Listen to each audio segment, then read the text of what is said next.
שלום לכולכם, אני מאושרת שציון רגב, המנכ"ל שלנו בארץ, נתן לי הזדמנות להביע דעות קצת איתכם ולשתף אתכם במחשבות שלי לקראת ה-35 שנה שאנחנו מתחילים לחגוג החודש הזה והלאה כל השנה. אני רציתי לשתף אתכם בזה שאנחנו גאים בהרבה דברים, בהרבה הישגים.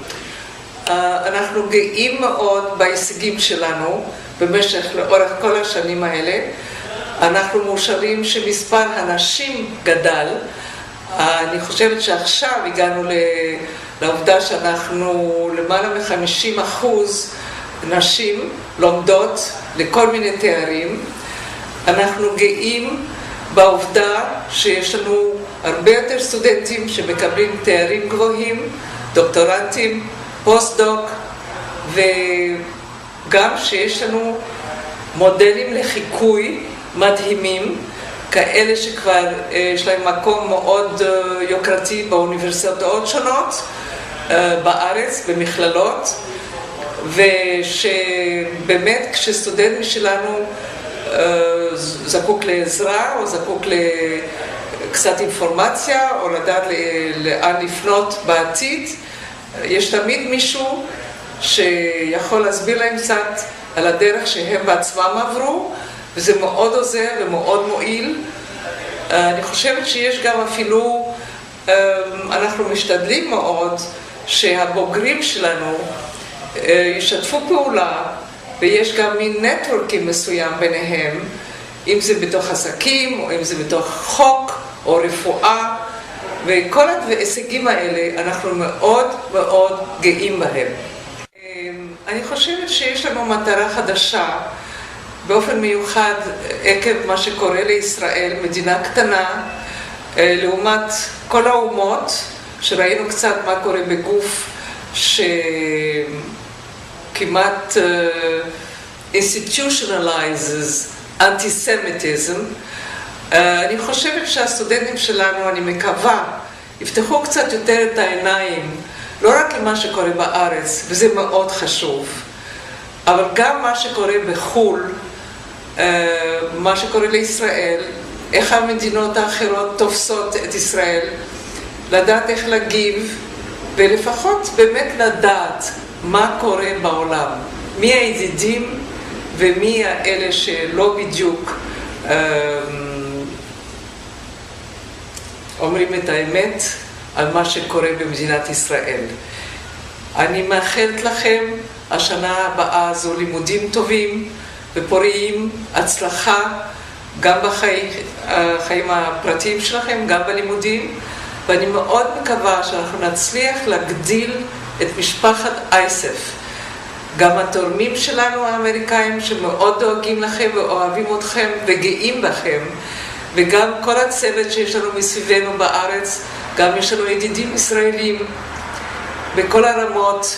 הייתי רוצה באמת להרגיש שבשנים הבאות משפחת אייסף גדלה ופוריה וממשיכה בכל ההצלחות שכבר היו בעבר וימשיכו בעתיד.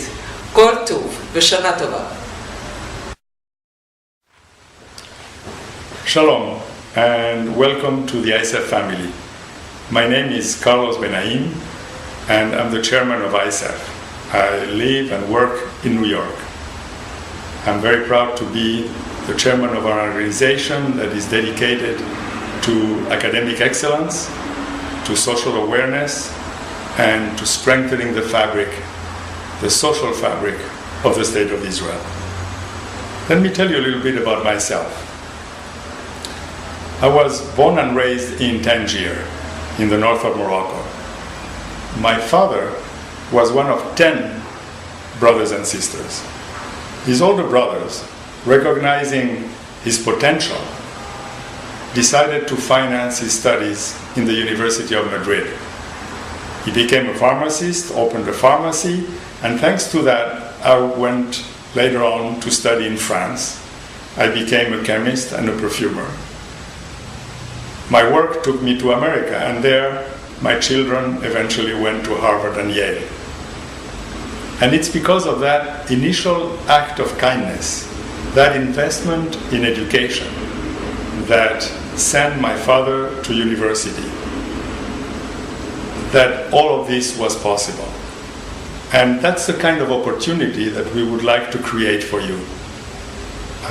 When you'll be successful yourself, you'll remember ISEF and help others that are in the same need of opportunity.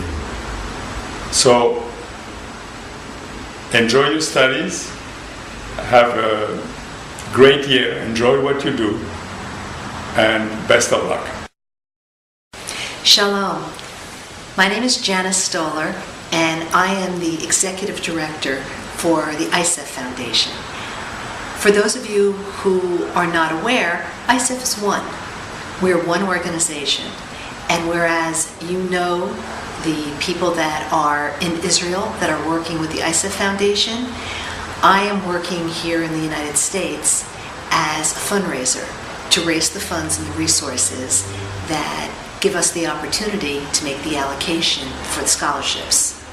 It's something that gives me so much pleasure, and I absolutely feel proud and honored to represent this organization. And as we begin our 35th year, I want to wish all of you tremendous success in your studies, in the dreams that you're pursuing, and I hope that when you come to New York, that you will think of ISEF as your home. We're located in Manhattan, and I'd love to see you knock on my door and come visit, and we would be happy to help you in any way that you need. We have tremendous resources that would be of tremendous help for you, and anything that you need, look at us as your family. So once again, I wish you tremendous success and hope that you will knock on my door.